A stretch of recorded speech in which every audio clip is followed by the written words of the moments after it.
তাআলার নৈকট্য সন্নিগ্ধ লাভের জন্য না খায়া থাকে, আল্লাহ তাআলা আদেশ করেছেন, বান্দা ঈমান যেমন ফরজ, আমার প্রশংসা করা যেমন ফরজ, আমার জন্য না খায়া থাকা তেমন ফরজ। বলেন সুবহানাল্লাহ।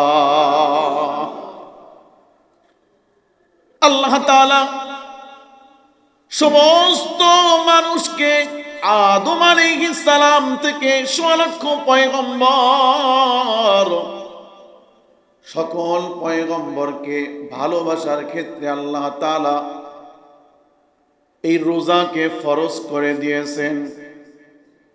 পয়গম্বর আদম আলাইহিস সালাতু ওয়াস সালাম সৃষ্টির পরে আল্লাহ তাআলার জান্নাতের মধ্যে ঘোরাঘুরি করে। আল্লাহ তাআলা বললেন, ওয়াকুলনা ইয়া আদাম উসকুন আনতা ওয়া যাওজুকাল জান্নাহ উসকুন আনতা ওয়া যাওজুকাল জান্নাতা ওয়া কুলা মিনহা রাগাদান হাইথু শি'তুমা ওয়ালা তাকরাবা হাযিহিশ শাজারাতা ফাতাকুনা মিনাজ জালিমিন।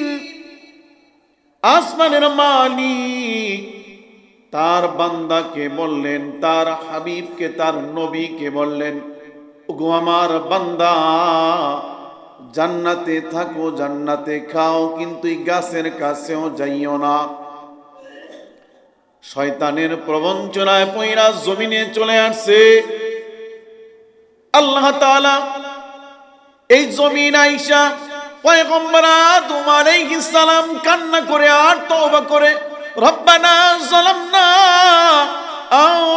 আনফুসানা ওয়া ইল্লাম তাগফির লানা ওয়া তারহামনা লানাকুনান্না মিনাল খাসিরিন। আদম পয়গম্বরের চোখের পানি দেখা, আদম পয়গম্বরের চোখের পানি দেখা আসমানের ফেরেশতারা কাঁদছে, জমিনের ফেরেশতারা কাঁদছে। আসমানের ফেরেশতারা আল্লাহ তাআলাকে বলে, আল্লাহ, আপনার নবীর ক্রন্দন আমরা সহ্য করতে পারি না। ওগো আমার মালিক, আপনার নবীকে কি ক্ষমা করা যায় না? কারণ আপনার নবীর কান্না আমাদের হৃদয়কে স্পর্শ করেছে, আপনার নবীর কান্না আমাদের হৃদয়কে দগ্ধ করেছে। আল্লাহ তাআলা তার হাবিবকে, আল্লাহ তাআলা তার নবীকে, আদম পয়গম্বরকে বললে, আদম, আমার শুকরিয়ার জন্য, আমার নৈকট্যের জন্য তুমি রোজা রাখো, রোজা। পয়গম্বর আদম আলাইহিস সালামের প্রতি আল্লাহ তাআলা রোজা রাখার আদেশ করলেন। 3টা রোজা রাখলেন, যেই 3টা রোজাকে বলা হয় আইয়ামে বীজের রোজা। আল্লাহর নবী কখনোই ওই রোজা ছাড়েন নাই। আল্লাহ তাআলার আদেশ ক্রমে বাবা আদম আলাইহিস সালাম প্রথম 3টা রোজা রাখছেন। ওই 3টা রোজা আল্লাহ তাআলা এতভাবেই কবুল করছে, আদম আলাইহিস সালামের প্রতি আল্লাহ তাআলা 36টা রোজা ফরজ করছেন। 3 বারং 36, প্রত্যেক মাসে 3টা রোজা আইয়ামে বীজের রোজা আদম আলাইহিস সালাম রাখছে। বাবা আদম আলাইহিস সালাম রাখার কারণে আকায়ে নামদার তাজদারে মদিনা হাবিব কিবরিয়া মুহাম্মদুর রাসূলুল্লাহ সাল্লাল্লাহু আলাইহি ওয়াসাল্লাম এই আইয়ামে বীজের রোজা রাখছে। যারা রোজা রাখে, বহু মানুষ এখনো পর্যন্ত 13, 14, 15 চাঁদের 13, 14, 15 আইয়ামের বীজের রোজা রাখে, বলে এত ফজিলত। আল্লাহ তাআলার আদেশ। এক এক নবীর জন্য আল্লাহ তাআলা এক এক রকম রোজা ফরজ করছে। দাউদ আলাইহিস সালামের প্রতি রোজা ফরজ হয়েছিল সারা বছর, মাত্র 2টা রোজা রাখেন নাই। মুহররমের আপনার শাওয়াল মাসের 10 তারিখ 2টা রোজা বাদ দিয়া পয়গম্বর দাউদ আলাইহিস সালাম সারা বছর রোজা রাখছে। হযরত নূহ আলাইহিস সালাম রোজা রাখছে, সুলাইমান আলাইহিস সালাম রোজা রাখছে, ঈসা আলাইহিস সালাম রোজা রাখছে, মুসা আলাইহিস সালাম রোজা রাখছে। আল্লাহ তাআলার কাছে তাওরাত কিতাব আনার জন্য গেছে। মালিক বলছে তাওরাত কিতাব দান করব, মুসা তুমি রোজা রাখো। পয়গম্বর মুসা আলাইহিস সালাম টানা 40 দিন রোজা রাখছে। বলেন সুবহানাল্লাহ। সকল নবীর প্রতি আল্লাহ তাআলা রোজাকে ফরজ করছে। আল্লাহ তাআলা কোরআনে পাকে এজন্য বলছেন, ইয়া আইয়ুহাল্লাযীনা আমানু কুতিবা আলাইকুমুস সিয়াম, ইয়া আইয়ুহাল্লাযীনা আমানু কুতিবা আলাইকুমুস সিয়াম কামা কুতিবা আলাল্লাযীনা মিন ক্বাবলিকুম লাআল্লাকুম তাত্তাকুন। আল্লাহু আকবার। মালিক বলছেন, ইমানদারেরা তোমাদের উপরে রোজা ফরজ করে দেওয়া হয়েছে, যেমনি ভাবে ফরজ করে দেওয়া হয়েছিল পূর্ববর্তী নবীদের উপরে, পূর্ববর্তী উম্মতের উপরে। তোমাদের পূর্বে যারা ছিল তাদের প্রতিও রোজা ফরজ করে দেওয়া হয়েছিল। কেবলমাত্র তোমাদের উপরে রোজা ফরজ করা হয় নাই, লাআল্লাকুম তাত্তাকুন। বলে এই রোজার মাধ্যমে তুমি তাকওয়া অর্জন করতে পারবা। রোজার মাধ্যমে আল্লাহ তাআলার নৈকট্য সন্নিগ্ধ লাভ হাসিল করতে পারবা। রোজার মাধ্যমে আল্লাহর ভয় সৃষ্টি হয়ে যায়। রোজার মাধ্যমে তাকওয়ার চূড়ান্ত পর্যায়ে পৌঁছানো যায়। আইয়ামাম মা'দুদাত। পরবর্তী আয়াতে আল্লাহ তাআলা রোজার আইন কানুন সম্পর্কে বলছেন। এর পরবর্তী আয়াতে আল্লাহ তাআলা বলছেন, শাহরু রমাদানাল্লাযী উনজিলা ফীহিল কুরআন। কেন আমি এই রমজান মাসকে এত দামি করে বানাইলাম? কেন রমজান মাস দামি হইল? কেন তুমি আল্লাহ তাআলার প্রতি প্রেমময় হইবা, তাকওয়া অর্জন করতে পারবা? কেন রমজান মাস দামি হইল? আসমানের মালিক আল্লাহ তাআলা বলে, আসমানি যত কিতাব আমি দুনিয়ায় অবতীর্ণ করছি, সকল কিতাবগুলোকে আমি আল্লাহ তাআলা এই রমজান মাসে অবতীর্ণ করছি। সুবহানাল্লাহ। কোন কিতাব 10 তারিখে, কোন কিতাব 11 তারিখে, কোন একাধিক কিতাব 13 তারিখে, কোন কিতাব 17 তারিখে, কোন কিতাব 19 তারিখে, কোন কিতাব 21 তারিখে, কোন কিতাব 25 তারিখে। আবার কুরআনুল কারীম আল্লাহ তাআলা 27 রাত্রে 27 রাত্রিতে আল্লাহ তাআলা কুরআনকে অবতীর্ণ করছে। সুবহানাল্লাহ। কেন রমজান মাস এত দামি হইল? আল্লাহ তাআলা বলে, রমজান মাসের ভিতরে এমন একটা রাত রাখছি, এমন একটা রাত, যেই রাতের মতো দামি রাত আর কোন নবীর উম্মতের জন্য রাখি নাই। লাইলাতুল কদরি খায়রুম মিন আলফি শাহর। বলে রমজান মাসের মধ্যে এমন একটা রাত আমি রাখছি, যেই রাতটা 1000 মাসের চেয়ে উত্তম। এমন উত্তম রাত কোন নবীর উম্মতের জন্য আমি রাখি নাই, যেই রাতটা আমি উম্মতি মুহাম্মাদের জন্য রাখছি, এজন্য রমজান মাস এত দামি। রমজানের চাঁদ ওঠার সঙ্গে সঙ্গেই আসমানের সকল রহমতের দরজা খুইলা যায়। আল্লাহু আকবার। সকল রহমতের দরজা খোলা হয়। রমজানের চাঁদ ওঠার সঙ্গে সঙ্গে মা বাবা যাদের কবরে, মুসলমানদের কবরের আযাবকে আল্লাহ তাআলা বন্ধ করে দেন, শয়তানগুলোকে আল্লাহ তাআলা জিনজিরাবদ্ধ করে দেন।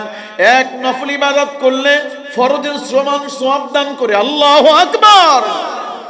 বলে একটা ফরজ ইবাদত করলে 70টা ফরজের সওয়াব দান করে। আল্লাহু আকবার। একটা অক্ষর কোরআনের আয়াত তেলাওয়াত করলে আল্লাহ তাআলা এক অক্ষরের বিনিময়ে আসমানের মালিক আল্লাহ তাআলা 70 গুণ থেকে 700 গুণ, 700 গুণ পর্যন্ত সওয়াব দান করে। সুবহানাল্লাহ। সব ইবাদত মিলাইয়া, সব কিছু মিলাইয়া রমজান মাস মালিকের কাছে এত দামি। আল্লাহ তাআলা আপনাকে আমাকে আদেশ করছে, আমার জন্য না খেয়ে থাকো, আমার জন্য 1 মাস রোজা রাখো। রমজান মাসের শুরু থেকে শাওয়াল মাসের চাঁদ ওঠা পর্যন্ত আমার জন্য রোজা রাখো। আপনি আমি রোজা রাখতেছি, বলে কেন রাখতেছি? একমাত্র আল্লাহ তাআলার নৈকট্য সন্নিগ্ধ লাভের জন্য, বাকি দুনিয়ার কোনো আশা নাই। এজন্য আল্লাহ তাআলা বলেন আস-সাওমু লি ওয়া আনা আজজি বিহি। রমজান মাসের রোজা এত দামি, বলে সমস্ত ইবাদতের বদলা, সমস্ত ইবাদতের পুরস্কার ফেরেশতার মাধ্যমে দিব, কিন্তু রোজার বদলা আমি আমার কুদরতি হাত দিয়া দান করব। আল্লাহু আকবার। বলে দুনিয়ার মানুষ যে যেমন আত্মাওয়ালা, যে যেমন বড়, কারো কাছে ফকির মিসকিন যদি 5টা টাকা চায় বলে দেয় না, কারো কাছে যদি 5 টাকা চায় 10 টাকা দিয়ে দেয়, কেউ না চাইলেও 100 টাকা দিয়ে দেয়।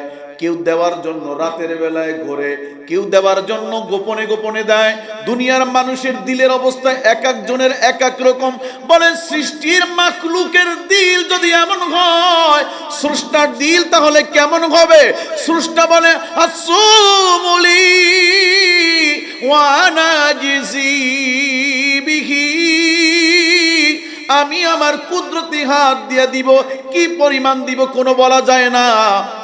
আল্লাহ ছাড়া কেউ জানে না, আল্লাহ ছাড়া কেউ জানে না রমজানের রোজার বদলা মালিক কি পরিমাণ আপনাকে আমাকে দান করবে। বলে এটা তো দুনিয়ার কোন মানুষকে দেখানোর জন্য নয়।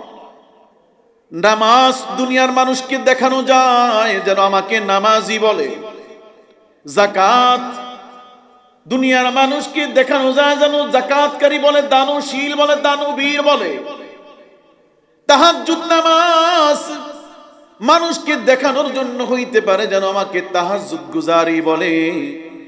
ভালো কাজ করলে মানুষ যেন ভালো বলে। কিন্তু রোজা এমন একটা ইবাদত, বলে এটা মানুষকে দেখানোর জন্য নয়। প্রত্যেকের ঘর আছে, প্রত্যেকের ঘরের দরজা আছে, প্রত্যেকের ঘরের জানালা আছে, প্রত্যেকের ঘরে খাবার আছে। বলে ইচ্ছে করলেই খাইতে পারে, ইচ্ছে করলেই দরজা বন্ধ করতে পারে। কার ভয়ে খায় না? জোরে বলেন, কার ভয়ে খায় না?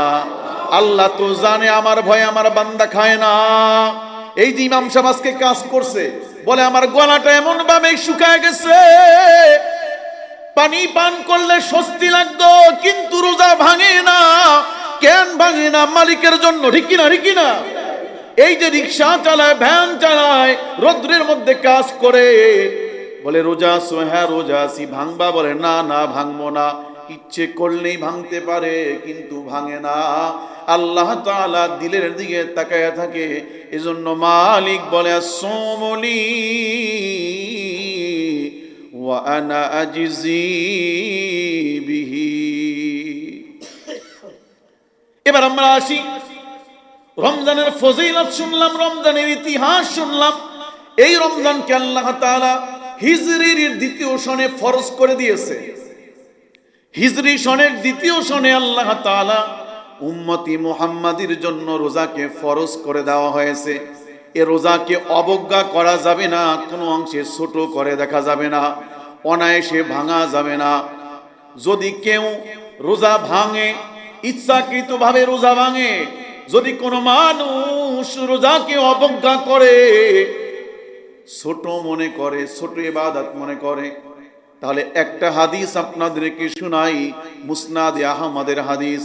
এটা বুখারীর মধ্যে আছে, তিরমিজির মধ্যে আছে, সহিহ riwayat। আল্লাহর নবী সাল্লাল্লাহু আলাইহি ওয়াসাল্লাম ঘুমায় রইছে। আল্লাহর নবী সাল্লাল্লাহু আলাইহি ওয়াসাল্লাম ঘুমের ঘরে দেখে দুইজন মানুষ আল্লাহর নবীর দুই বাহুতে ধইরা, দুই হাত ধইরা উপরের দিকে নিয়ে যাইতেছে। আল্লাহর নবী প্রশ্ন করে, আমার অপরিচিত দুইজন মানুষ আমাকে নিয়ে কোথায় যাইবার লাগছো? বলে, আপনাকে নিয়ে পাহাড়ের চূড়ায় যাইতেছি। আল্লাহর নবীকে নিয়ে পাহাড়ের চূড়ায় চলে গেছে। হাবিবে কিবরিয়া বলে, আমি তো আর উঠতে পারি না, আমাকে আর কষ্ট দিও না। দুজন মানুষ আল্লাহর নবীর বাহুতে ধইরা বলে, আপনার কোনো কষ্ট হবে না, আমরা বাহুতে ধইরা নিয়ে যাই। আল্লাহর নবীর দুই বাহুতে ধইরা বলে, আরো ঘুটঘুটে অন্ধকার পাহাড়ের বড় চূড়ার ভিতরে নিয়ে গেছে। আল্লাহর নবী পাহাড়ের চূড়ায় ওইটা ভয়ঙ্কর এক আওয়াজ শুনতে পাইতেছে। আরে এমন ভয়ঙ্কর আওয়াজ, পরে কলিজার মধ্যে কম্পন সৃষ্টি হয়ে যায়। এমন আওয়াজ শুই না। আল্লাহর নবী প্রশ্ন করছেন, আরে এমন আওয়াজ কোথা থেকে শোনা যায়? দুজন ব্যক্তি বলল, আপনি কি দেখবেন কারা? বলে, হ্যাঁ, এত ভয়ঙ্কর আওয়াজ, ভয়ঙ্কর কান্না কোথার থেকে আসে, আমি একটু দেখবার চাই। এবার আল্লাহর নবী দেখলেন অসংখ্য অগণিত মানুষকে, বলে পা দুইটা উপরের দিকে ঝুলায় রাখছে, আর শরীর থেকে মাংস গোশত গুলো খইসা খইসা টকবক কইরা পড়তেছে। প্রত্যেকটা মানুষের শরীর থেকে রক্তের প্রবাহ চলতেছে, মানুষগুলো ছটফট ছটফট করতেছে। আল্লাহর নবী প্রশ্ন করলেন, এই জায়গাটা ভালো করে মনে রাখেন। আল্লাহর নবী প্রশ্ন করলেন, এরা কারা? এ দুজন মানুষ আল্লাহর নবীকে উত্তর দিলেন, এরা হলো তারা, ঈমান আছে, নামাজ পড়ছে, কিন্তু রমজানের ফরজ রোজা রাখে নাই। রমজানের রোজাকে অবজ্ঞা করছে, ছোট চোখে দেখছে। এটা সামান্য পরিমাণ চোখে দেখছে। বলে, রোজা ভঙ্গকারীর আযাব আল্লাহ তাআলা এমন কঠিন করে দিতেছে। আল্লাহ নবীকে আরো বললেন, এরা কারা? বলে, এরা তারাও আছে যারা রোজা ভঙ্গ করার জন্য একে অপরকে সহযোগিতা করছে। আপনারা হাদিসের কিতাব খুলে দেখবেন যে হাদিসের ব্যাখ্যায় আছে, আমাদের বাংলাদেশের যে দোকানগুলোতে, যেই রেস্তোরাঁগুলোতে, যেই চায়ের স্টলের মধ্যে পর্দা টানাইয়া রোজা ভাঙার একটা সুযোগ করে দিতেছে, বলে তারাও কিন্তু রোজা ভাঙার শামিলের মধ্যে আছে। কিন্তু ঠিক না? আপনি 11 মাস ব্যবসা করতেছেন, রমজান মাসটা আল্লাহর ভয়ে আপনি ছাড়তে পারলেন না, আপনার কিসের ব্যবসা? আপনি সন্ধ্যার পরে বিক্রি করেন। এই আযাব মনে রাখবেন, এটা ফরজ রোজা। হোটেল মালিক যারা আছে, রেস্তোরাঁর মালিক যারা আছে, বহু হোটেল বন্ধ করে দেয় যে রমজান মাসে বেচা বিক্রি করব না, রমজান মাসে আল্লাহর ভয়ে আমি বেচা বিক্রি করব না। বহু রেস্তোরাঁ আছে। আবার বহু মানুষ আছে ঈমান কমজোর হওয়ার কারণে, ঈমান আল্লাহর মুখী হওয়ার না হওয়ার কারণে বলে সে রমজান মাসেও যেমন, রমজানের পরেও তেমন, একই রকম ভাবে আরো রমজান মাসে একটু পর্দা টানায় দেয় যে কেউ না দেখে। আপনি এই হাদিসটা মনে রাখেন, কত ভয়ঙ্কর হাদিস। কারণ আল্লাহর নবীর স্বপ্ন সেটাও কি? ওহী। আল্লাহর নবীর স্বপ্ন কি? ওহী। তাহলে রমজানের রোজা না রাখলে এমন শাস্তি, এবার আমরা আসি, রমজানের রোজা রাখলাম, কোন কোন কারণে রোজা ভঙ্গ হয়ে যায়। আমি সংক্ষিপ্ত আকারে আপনাদের সামনে এই বিষয়গুলো উপস্থাপন করি। কোন কোন কারণে রমজানের রোজা ভঙ্গ হয়ে যায়, রাখলাম কিন্তু রোজা ভঙ্গ হয়ে যায়। এক নাম্বার, ইচ্ছাকৃতভাবে পানাহার করা, পান করা, খাওয়া দাওয়া করা। আপনি ইচ্ছাকৃতভাবে খাইলেন তো রোজা ভঙ্গ হয়ে গেল। এই রোজার কাফফারা আপনাকে 60টা রোজা রাখতে হবে। কয়টা? 60টা রোজা রাখতে হবে। অন্য একটা হাদিসের মধ্যে আছে, সেটাও বুখারী শরীফের হাদিস, যে একটা রোজার ফজিলতের দিক থেকে এত পরিমাণ ফজিলত যে একটা রোজার ব্যাপারটা যদি আপনি সারা জিন্দেগি ভর রোজা রাখেন, তারপরে আপনার একটা রোজার ফজিলত আমল নামায় একসাথ করতে পারবেন না। একটা রোজার কাফফারা আপনি 60টা রোজা দিয়ে দিলেন, কিন্তু আপনি একটা রোজায় যে ফজিলত, বলে সারা জীবনও যদি আপনি নফল রোজা রাখেন, তারপর ওই ফজিলত আপনার রোজার আমল নামায় দেওয়া যাবে না, হবে না, সমপরিমাণ হবে না। তাহলে আমরা এক নম্বরে হলো ইচ্ছাকৃতভাবে খাওয়া দাওয়া করা, 2 নম্বরে হলো পান করা, পানি পান করা, সিগারেট পান করা, পানীয় জাতীয় কোনো কিছু পান করা। এ জাতীয় কোনো কিছু পান করলে রোজা ভঙ্গ হয়ে যায়। আপনার খেয়াল আছে আমি রোজা আছি, কিন্তু আপনি গড়াগড়া করতে গিয়া হলকুমের মধ্যে পানি ঢুকে গেছে, আপনার রোজা নষ্ট হয়ে গেছে। আতর দিলে, সেন্ট দিলে রোজা যায় না। তবে ঘরের ভিতরে যদি কেউ আপনারা ধূপ জ্বালান, ঘরের ভিতরে যদি আপনারা কেউ আগরবাতি জ্বালান, তাহলে রোজা হালকা হয়, হালকা, পরিপূর্ণ ভঙ্গ হয় না। তাও আমাদের প্রয়োজন নাই। আতর দিলে, মিসওয়াক করলে, সেন্ট দিলে, তাহলে এগুলোতে রোজা ভাঙে না। পেস্ট দিয়ে যদি কেউ ব্রাশ করেন, তাহলে রোজা ভাঙে না, তবে না করাটাই উত্তম। পেস্ট দিয়ে ব্রাশ করলে রোজা ভাঙে না, কিন্তু না করা কি উত্তম। দিনের বেলায় মেসওয়াক করা, এটাই সুন্নত এবং অত্যন্ত দামি। ওই যে একটা সুন্নত আদায় করলে একটা ফরজের, বলে রমজান মাসে 70টা ফরজের সওয়াব। 2 নাম্বার রোজা ভঙ্গের কারণ, যদি দিনের বেলায় সুবহে সাদিকের পর থেকে মাগরিবের সূর্যাস্ত পর্যন্ত দিনের বেলায় যদি কেউ হালাল বৈধ স্ত্রী সহবাস করে, তাহলে তার রোজা ভেঙে যাবে। 3 নাম্বার হলো কোন অবস্থাতে যদি বীর্যপাত ঘটায়, সেটা যে অবস্থায় হোক, বীর্যপাত ঘটাইলে সে নারী হোক আর পুরুষ হোক, তার রোজা নষ্ট হয়ে যাবে। 4 নাম্বার, যদি কেউ সিঙ্গা লাগায়, তবে হানাফি মাযহাব বলে সিঙ্গা লাগাইলে রোজা ভঙ্গ হয়ে যায়। 5 নাম্বার হলো ইনহেলার, যেটার মাধ্যমে নাক এবং কান দিয়ে যদি কোনো কিছু ঢোকে, তাহলে আপনার রোজা নষ্ট হয়ে যাবে। যদি মস্তিষ্ক পর্যন্ত পৌঁছায় যায়, পাকস্থলী পর্যন্ত পৌঁছায় যায়, এমন কোন জিনিস দিলে আপনার রোজা ভঙ্গ হয়ে যাবে। ইনজেকশন দিলে রোজা ভঙ্গ হয়ে যাবে। এগুলো হলো সরাসরি ভঙ্গের মাসালা। এবার আমরা আসি, রোজা হালকা হয়ে যায়, রোজার হক নষ্ট হয়ে যায় কি কি কাজ করলে?